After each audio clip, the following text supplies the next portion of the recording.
What's up, everybody? My name is Sammy Long with Hoopstock here. We're doing a little Lakers-Kings preview for tomorrow night's big Western Conference matchup. A lot of implications. I'm going to talk about three things today. Will Darvin Ham adjust his defensive game plan against De'Aaron Fox? Because what he's done so far this year has not worked out whatsoever. Secondly, is AD going to take this game personal? Is he going to show up? We're going to get into that a little bit later. And then third thing is bench help on the way. We've had some encouraging reports about Jared Vanderbilt, Gabe Vincent, so we're going to talk about that a little bit later. First, we're going to talk about Darvin Ham's defensive game plan. De'Aaron Fox, has destroyed the Lakers. I mean, all his entire career, it seems like a mission of his because the Lakers took Lonzo Ball over him. We all know how that turned out. I mean, he has just destroyed this team repeatedly over the years. This year alone, he had 37 points in the first game, 28 in the second game, and 44 last week, his best of all.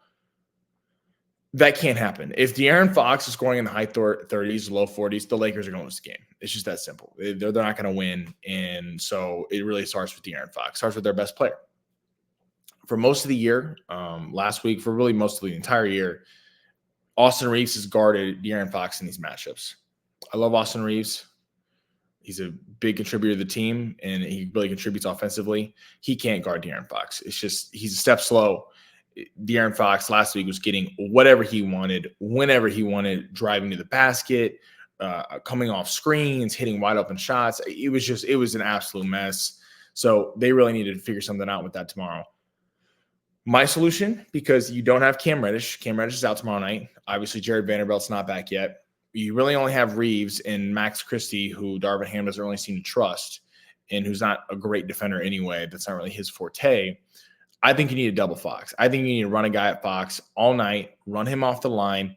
If other guys are going to beat you and get open shots, then so be it. You're going to have to live with that. But watching De'Aaron Fox just destroy you and get whatever he wanted and then start dishing, and I mean, it's in Sacramento. So the crowd is going to be electric. And when De'Aaron Fox is going, man, there's really no stopping him.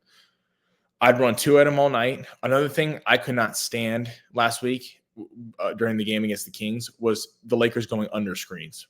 I don't understand that against Sacramento Kings. Sacramento Kings are one of the highest scoring teams in the NBA, coming in a little over 118 points per game. That is not a team you go under screens on. Okay, when you want to go under screens on the Lakers, I understand that because the Lakers want to get to the basket, they want to play bully ball, they want to get to the foul line, really make it kind of muddy.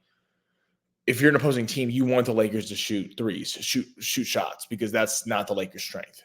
Against the Sacramento Kings, they're fine with that. They love to just sit back and have a three-point contest all day. And so I don't want to see that. I want to see us fighting through screens, going over it, challenging, running them off the three-point line, and then hopefully AD goes into my next point, can have a big game as a shot blocker in the paint. AD has to take this personal. AD has crazy up and down. I mean, it is just crazy watching him. Forget the 27-25 night. I mean, that was exceptional, amazing. And it just reaffirms what we already know about Anthony Davis. He can be a top 5 player in this game. He has top 5 talent. He's an amazing player. But it's the consistency. It's the night in, night out basis where sometimes you question AD and start to wonder what's going on with him. Because in last week's game, Domantas Sabonis had a triple-double. Looking here, had 16 points, 12 assists, and 20 rebounds. The most troubling part for me is the 20 rebounds. That cannot happen. Unequivocally cannot happen. If a guy has 20 rebounds on you, that means he wants it more. It's rebounding comes down to who wants it more, who wants it the most. Anthony Davis rarely gets to be the more physically imposing big on a player because usually AD is more finesse, more elusive, played point guard in high school. Jokic is bigger than him. Nurkic is bigger than him. Anthony Davis is bigger than Sabonis. So I want to see what he does to Chet Holmgren, what he dominates in his body in Chet. And Chet's a great player, but he's controlling the paint. That's what I want to see tomorrow night out of Anthony Davis because, we see it Sunday night. We see it Friday night has a great game. This is an opportunity to make a statement in the West because it doesn't matter how you play against Giannis or, the Timberwolves was great, but let's not forget that Gobert and Karl Anthony Towns were out. So there's a reason why AD went absolutely crazy, and that's great. That's what he needs to do. He got bullied by Nurkic when they played the Suns. He got bullied by Jokic, and he's gotten bullied by Sabonis all year.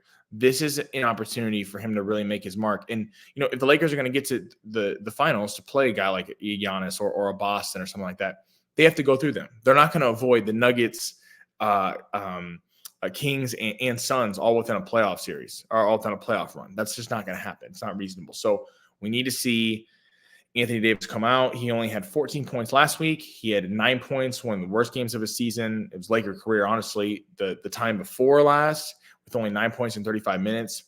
I'm expecting big things from Anthony Davis. Amazing player. I think he's going to have a big night tomorrow night. And I hope tomorrow in the postgame we're talking about a Lakers win with a dominant Anthony Davis. I think that'll go a long way in really establishing the Lakers as a title contender. Going into the bench in last week's game was terrible. Just to put it frankly, they got outscored 50-18. Davion Mitchell outscored the entire Laker bench with 26. That how does that happen on your own home floor? I mean, what's going to happen tomorrow night? So again, this goes back to Darvin Ham with the coaching adjustments on De'Aaron Fox, and then the bench contributing. Dinwiddie struggled offensively. Obviously, had the huge block Friday night against Milwaukee, so it was an amazing play. He's got to contribute. Max Christie, I want minutes for, has to contribute. These guys cannot do nothing on the bench because it's so hard to ask your starters to carry the load, especially on the road.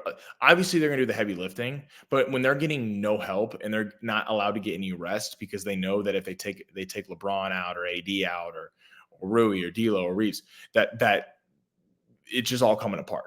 The bench has to step up. Spencer Dinwiddie needs to become a scoring threat. I don't need him to drop 30 points. That's not his game. What I need him is to hang in the teens. I need Torian Prince hang in the teens. Be respectable. Be respectable from three. Make them guard you. This cannot be just a starting five, especially going into a hostile environment. Sacramento, they were riled up for this game tonight against the Bucks where they blew them out. You know that they're going to be electric. They got the Lakers coming to town, rivalry game, right neck and neck in the standings. The Kings fans are chirping about how they own the Lakers because they're a 3-0 this year against the Lakers. This is a big statement game. The Lakers, for the bench, hopefully they play better tomorrow night anyway. But they're getting some positive news because when Jared Vanderbilt and Gabe Vincent comes back, this is the team that Rob Pelinka put together. This is the team that they were like, went to the Western Conference Finals last year, minus Gabe Vincent, and then added Gabe Vincent and said, okay, he's going to push us over the top. He's going to add a great defender and a great three-point shooter, something that the Lakers sorely need because D'Lo has really been the only great three-point shooter this year. LeBron's had a nice season from three, and Reeves kind of goes up and down. So need them back. Vando, according to Shams, hasn't started on court work yet, but they believe he is ramping up to start soon. He's got no boot on his leg anymore, and they think over the next week or so that's going to start. So that's good signs. Gabe Vincent's even better news. Could return next week, barring any setbacks. So his deal is just conditioning, getting back in basketball shape. As all of us know, try to pick up at LA Fitness and just running on the treadmill is not basketball shape. You got to get into up and down and run on the floor. So if those two guys can come back, the major thing about that is, let's say this matchup you had Gabe Vincent and Jared Vanderbilt, how this would all change. Number one, you're just putting Jared Vanderbilt on De'Aaron Fox all night. All night. That's his job. I don't care if you score at all, Jared Vanderbilt. I need you to be a pain in De'Aaron Fox's side all night. He cannot get any easy buckets. I need you to stay with him, and that's something. He's an amazing defender. Gabe Vincent would add that big scoring off the bench. I mean, he's a guy that can get hot and really, really hit it from three. And I think him and Dinwiddie would work well together on the because Dinwiddie really is more of a distributor than a scorer. I think if he had a second unit with some more scorers, he could really excel. And also you can mess with the lineup. If Vando's starting, then you move Rui down to the bench and you have that scoring there. Or let's say you put Rui in, or Vando in for Reeves, and you bring Reeves off the bench, and now you have a couple lethal scoring threats with Gabe Vincent and Austin Reeves. So it would really change how the game plan of some of these teams, because having a lockdown defender, Cam Reddish is out. It'd be nice to have him back. Having Reddish and Vando together is very exciting for me, because Vando can start the game. He's a better player than Reddish, and really limit the other team's best guard. And then you have a guy in Reddish comes off the bench that you're like, we're not having too much of a drop off defensively. We have guys that can defend. And so, when you play the Nuggets, when you have Michael Porter going off or Jamal Murray, just like in this game, De'Aaron Fox, Malik Monk, Kevin Huerter. I mean, these guys have destroyed the Lakers all year. These are kind of more defensive-minded players that could really step up in their absence. So really excited. Hopefully they come back soon. The Lakers sorely need them, because they need scoring off the bench, and if they're going to go far in the playoffs, I mean, you need them. You just need them. So thank you guys. I appreciate you guys tuning in. Please subscribe to the channel, and tune in after the game tomorrow for a little post-game analysis with Al and I. And thank you. Go Lakers.